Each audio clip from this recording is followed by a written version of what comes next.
Demokrasi sering dipahami sebagai sistem pemerintahan yang memberi kekuasaan kepada rakyat. Namun, dalam kajian ilmiah, demokrasi memiliki indikator yang lebih spesifik dan terukur. Menurut Robert A. Dahl, demokrasi modern yang ia sebut sebagai poliarki ditandai oleh dua dimensi utama, yaitu partisipasi dan kompetisi. Partisipasi berarti adanya keterlibatan luas warga negara dalam proses politik, termasuk hak memilih dan dipilih. Sementara kompetisi merujuk pada adanya persaingan yang terbuka dan adil antara elit politik dalam memperebutkan kekuasaan melalui mekanisme elektoral. Tanpa partisipasi yang inklusif dan kompetisi yang nyata, suatu rezim sulit disebut demokratis. Kemudian sejalan dengan hal tersebut, Larry Diamond menekankan bagaimana demokrasi tidak hanya soal pemilu. Demokrasi juga mensyaratkan kebebasan sipil dan politik seperti kebebasan berpendapat, kebebasan pers, kebebasan berserikat, serta perlindungan hak-hak individu dari penyalahgunaan kekuasaan negara. Dengan kata lain, demokrasi bukan hanya prosedur, tetapi juga menjamin ruang kebebasan. Lantas, jika demokrasi diartikan sebagai adanya partisipasi dan kompetisi serta kebebasan sipil dan politik, apakah Islam kompatibel dengan demokrasi? Perdebatan mengenai kompatibilitas Islam dan demokrasi muncul baik di kalangan akademisi Barat maupun Muslim akibat perbedaan interpretasi teks keagamaan dan respon terhadap modernitas. Secara umum, terdapat dua posisi utama. Pertama, pendekatan tekstual atau yang biasa disebut konservatif yang menyatakan Islam tidak kompatibel dengan demokrasi karena demokrasi bertumpu pada kedaulatan manusia yang dianggap bertentangan dengan konsep hakimiyah Allah. Pandangan ini diwakili oleh tokoh-tokoh konservatif seperti Said Qutb dari Ikhwanul Muslimin dan Abul A'la Maududi. Kedua, pendekatan kontekstual yang berpandangan bahwa Islam dan demokrasi dapat direkonsiliasikan oleh Islam moderat yang mengandung nilai-nilai etis yang mendukung keadilan, persamaan, dan kebebasan, seperti Majelis Syuro atau musyawarah, hurriyah, kebebasan, dan al-musawah, persamaan di hadapan hukum.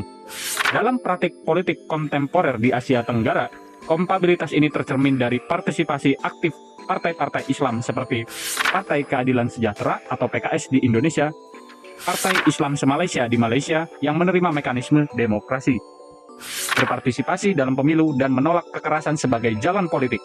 Dengan demikian, literatur tersebut menyimpulkan bahwa Islam dapat dinilai kompatibel dengan demokrasi, terutama dalam pengertian substantif yang menekankan nilai-nilai moral dan etis, meskipun tetap terdapat perdebatan pada level teologis mengenai sumber kedaulatan.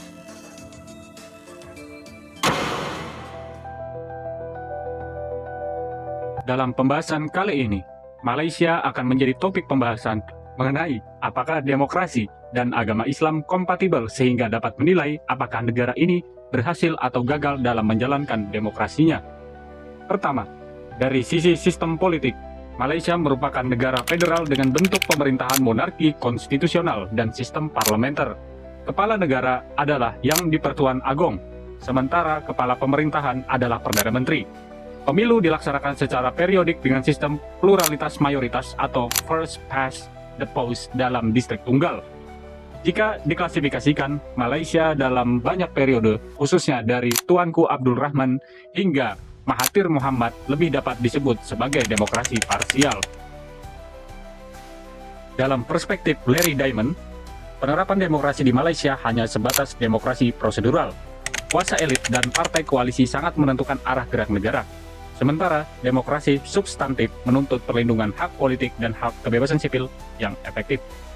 Dalam kasus Malaysia, pemilu memang dilaksanakan secara rutin. Namun, data menunjukkan adanya pembatasan terhadap kebebasan sipil dan politik serta dominasi koalisi penguasa dalam jangka panjang. Bahkan pada periode National Operation Council, pasca kerusuhan rasial 1969, rezim sempat bergeser ke arah otoriter. Dengan demikian, Malaysia lebih konsisten dikategorikan sebagai rezim demokrasi parsial atau hybrid rezim, bukan demokrasi substantif yang sepenuhnya terkonsolidasi. Kedua, dalam konteks dinamika agama dan negara, Malaysia memiliki karakter unik Islam sebagai agama resmi federasi, tetapi negara tetap mengakui pluralisme, agama, dan keberagaman etnis.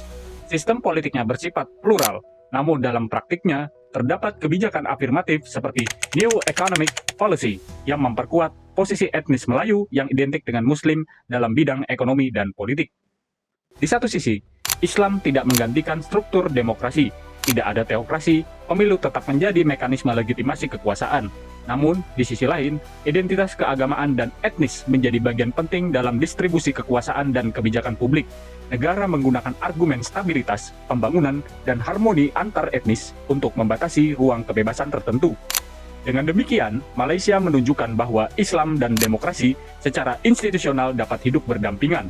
Namun, kualitas demokrasi tersebut sangat dipengaruhi oleh konfigurasi kekuasaan, struktur etnis, serta cara negara mengelola kebebasan sipil.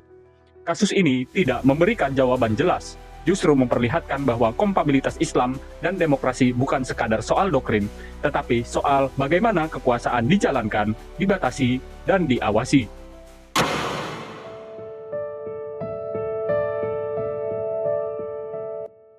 Demokrasi di Malaysia tidak tumbuh dari ruang kosong. Ia dibentuk oleh sejarah, identitas, dan kesadaran kolektif masyarakatnya. Maka dari itu, ada beberapa faktor pendukung demokrasi di Malaysia.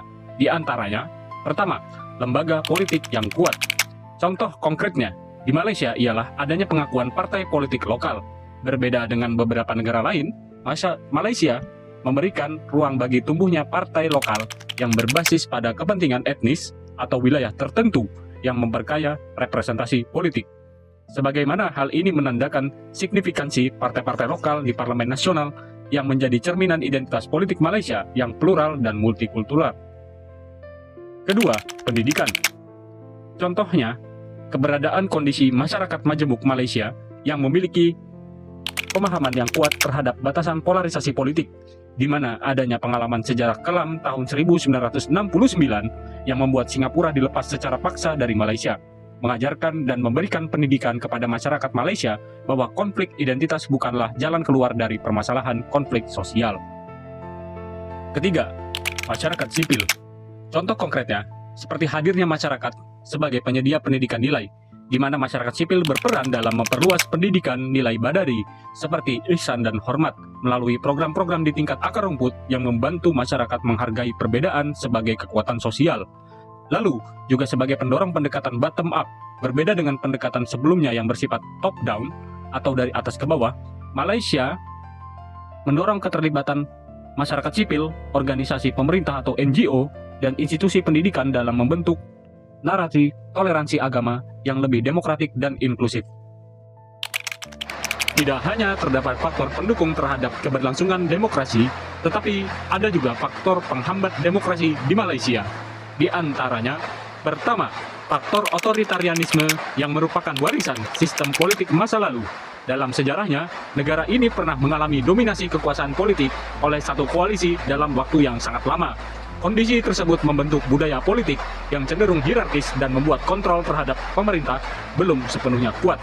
Akibatnya, sebagian masyarakat merasa suara mereka kurang berpengaruh, sehingga partisipasi politik menjadi tidak optimal. Sehingga selain itu, kebebasan sipil dapat terhambat apabila kritik dianggap mengganggu stabilitas negara.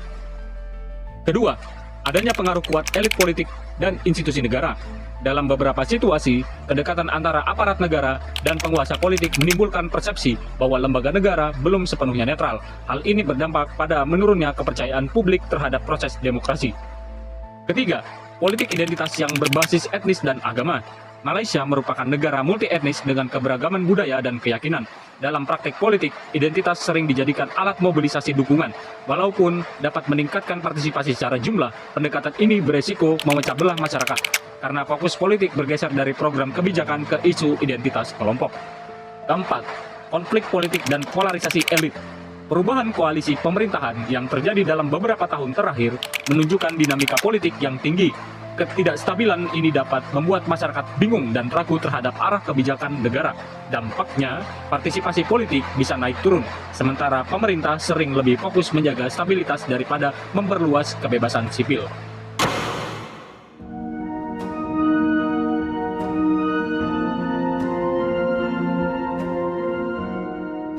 Malaysia menunjukkan bahwa kompatibilitas Islam dan demokrasi tidak dapat dinilai secara normatif, namun harus diuji melalui praktik kekuasaan dan kualitas institusi.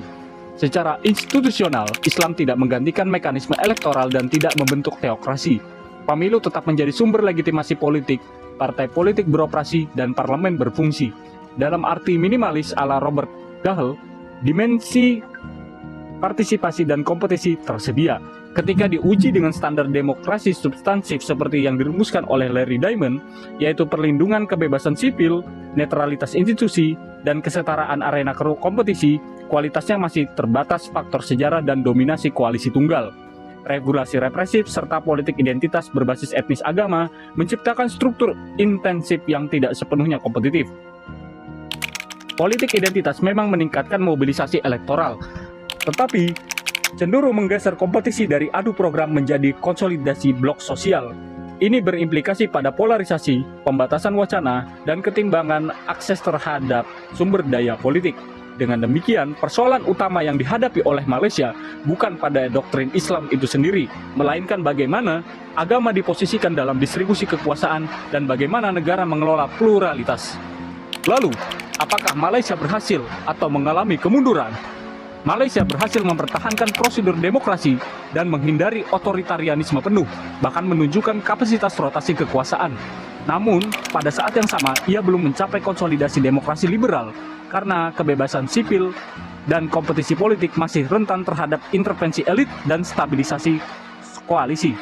Malaysia lebih tepat dipahami sebagai demokrasi elektoral yang dinamis tetapi belum sepenuhnya substantif, sebuah sistem yang bergerak maju mundur tergantung pada konfigurasi kekuasaan dan komitmen elit terhadap pembatasan diri.